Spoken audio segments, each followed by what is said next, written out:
Faktor masalah dalam kalangan umat Islam terdiri daripada keruntuhan institusi kekeluargaan dan pengaruh media sosial. Dua faktor ini terdapat juga dalam budaya hedonisme di mana ia adalah pegangan atau pandangan hidup seseorang yang hanya mementingkan keseronokan atau kesenangan hidup tanpa mengambil kira batas-batas moral dan larangan agama. Jadi untuk keruntuhan institusi kekeluargaan yang bercerai, poligami, selalu bergaduh atau ibu bapa yang sibuk bekerja sehingga mengabaikan anak-anak mereka tidak terurus. Hal-hal seperti ini yang akan memberi impak atau kesan yang buruk terhadap anak mereka sendiri.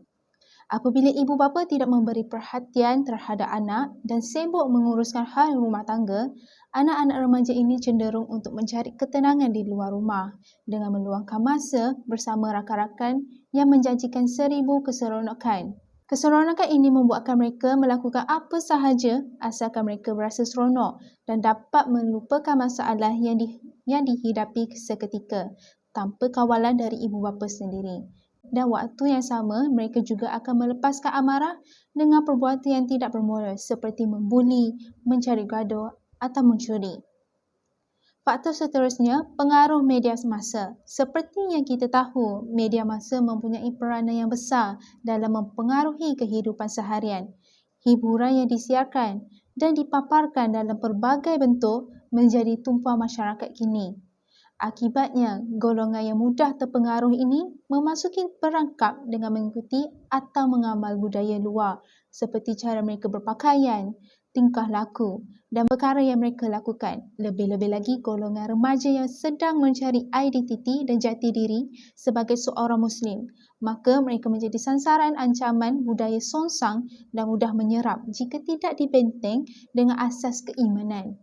Justru itu, komponen akidah iaitu iman, Islam dan ihsan dalam diri remaja perlu ditekankan khususnya dalam pendidikan Islam bagi menghadapi dunia globalisasi tanpa sepadan ini. Antara solusi untuk mengekalkan institusi kekeluargaan adalah dengan menambah ilmu pengetahuan tentang agama. Dengan itu, pasangan akan lebih matang dan tahu peranan masing-masing untuk memikul tanggungjawab mengikut apa yang telah ditetapkan oleh syarak. Tanamkan pola hidup bersederhana dalam mengejar duniawi.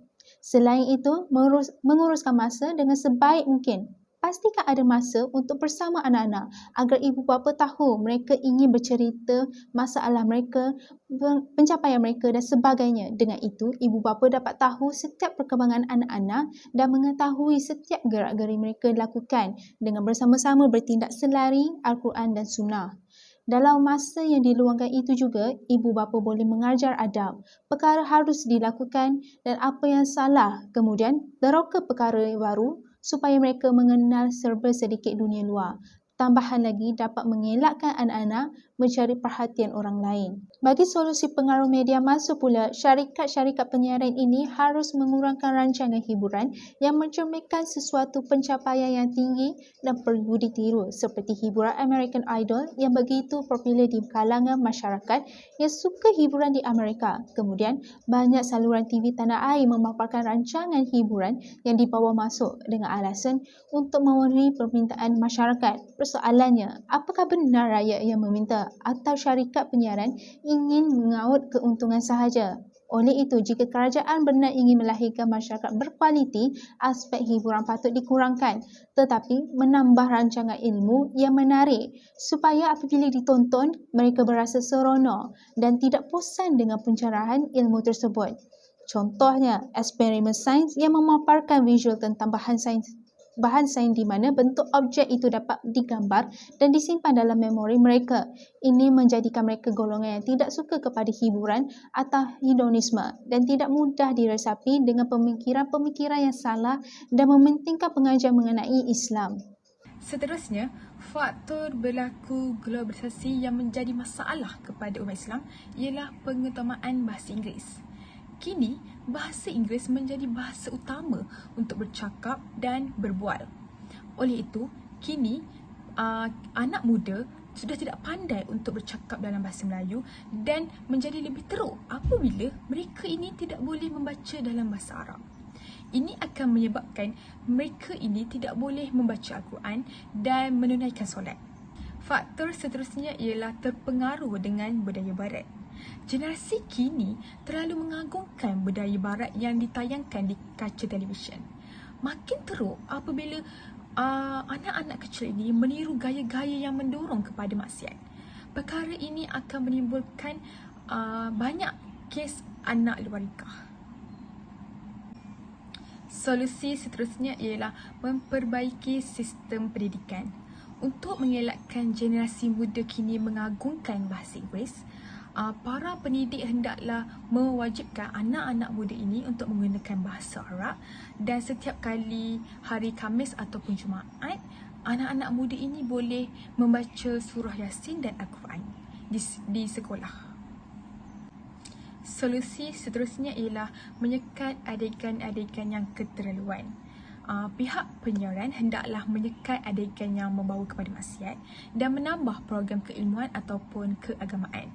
Jadi anak-anak muda kini boleh mempelajari agama dengan lebih mudah. Yang seterusnya, ketidakupayaan pemimpin dalam memimpin. Ramai dalam kalangan pemimpin yang hilang kesedaran erti kepimpinan sehingga wujudnya cinta berlebihan terhadap jawatan dan kedudukan. Ini menyebabkan berlakunya perebutan, perlumbaan serta persaingan secara tidak sihat untuk menjadi pemimpin. Satu fakta penting yang hilang daripada jiwa pemimpin sekarang ialah kesedaran kesinambungan peranan ummah untuk terus memainkan peranan untuk menjadi umat terbaik. Allah berfirman yang bermaksud, "Kamu wahai Muhammad ialah sebaik-baik umat dilahirkan bagi faedah umat manusia, kerana kamu menyuruh berbuat segala perkara baik dan melarang segala perkara buruk. Serta kamu pula beriman kepada Allah. Dan kalaulah ahli kitab iaitu Nasrani dan Yahudi beriman seperti yang semestinya, tentulah iman itu menjadi baik bagi mereka. Tetapi di antara mereka ada yang beriman dan kebanyakan mereka adalah orang fasik." Ali Imran ayat 10. Yang seterusnya, kita juga perlu akui kelemahan umat Islam kini ialah ketidakkemampuan dalam berkomunikasi dan berinteraksi sesama Muslim. Ini sekaligus memberi impak yang besar kepada umat kerana menunjukkan kepada agama lain seolah-olah orang yang menganut agama Islam banyak bercakaran sesama sendiri dan gemar dengan pergaduhan. Agama Islam akan dilihat gagal untuk menyelesaikan masalah yang ada dalam kalangan umat serta kelihatan saling bertentangan pendapat dalam banyak perkara. Oleh itu, pada asasnya, krisis kita hadapi ialah kelemahan dan ketidakupayaan memberikan pengaruh serta pembentukan pola fikir dan membentukkan nilai rosak dan memperbaiki nilai baharu. Okey, sekarang kita akan tengok penyelesaian yang boleh dilakukan terhadap masalah-masalah ini. Untuk pemimpin, kita perlulah mengundi dan memilih pemimpin yang layak. Kita semua mengharapkan akan dikurniakan pemimpin yang mempunyai watak atau karakter Nabi dan juga Amirul Mukminin yang sentiasa menegakkan keadilan, membela yang lemah, menghukum dengan adil serta membangun negara bangsa dengan nilai ketuhanan yang bersifat tawadi. Untuk penyelesaian bagi masalah komunikasi antara sesama Islam, kita perlulah memperbanyakkan program yang boleh merapatkan lagi ukhuwah seperti Festival Sunnah 2.0 di Al-Ustaz Kedah pada bulan Disember pada tahun lepas.